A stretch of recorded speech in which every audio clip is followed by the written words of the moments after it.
Today we'll be discussing the assembly and operating of the responder flare, aka the Dragon Slayer.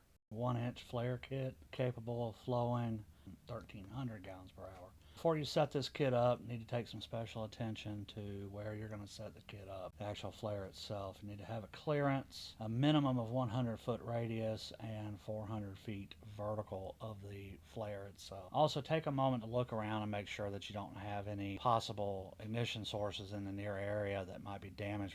Also need to have a charged hose line close by for any grass fires or vegetation fires that might occur from the radiant heat. Get your storage bag and unpack all the components.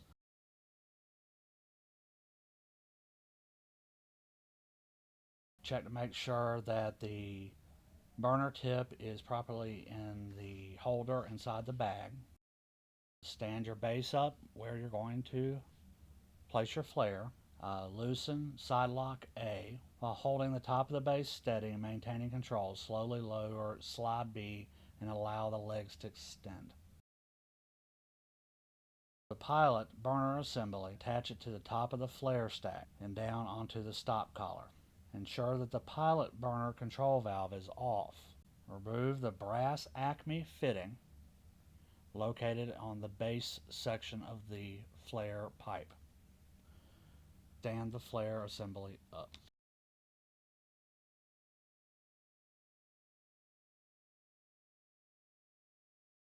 Connect the pilot burner hose to the clip located at the leg of the base. You're going to locate the pilot burner supply tank in a safe area and add extension hoses at this time if available and attach the regulator to an appropriate supply.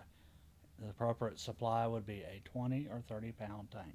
Attach the 1-inch supply line and any necessary extensions to hook to your damaged tank.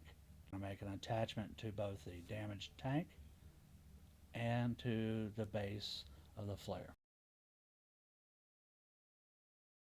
You're going to slowly open the tank valve that feeds the pilot burner, adjust the pressure regulator, and wait 10 seconds to ensure that excess flow in the tank connector is open.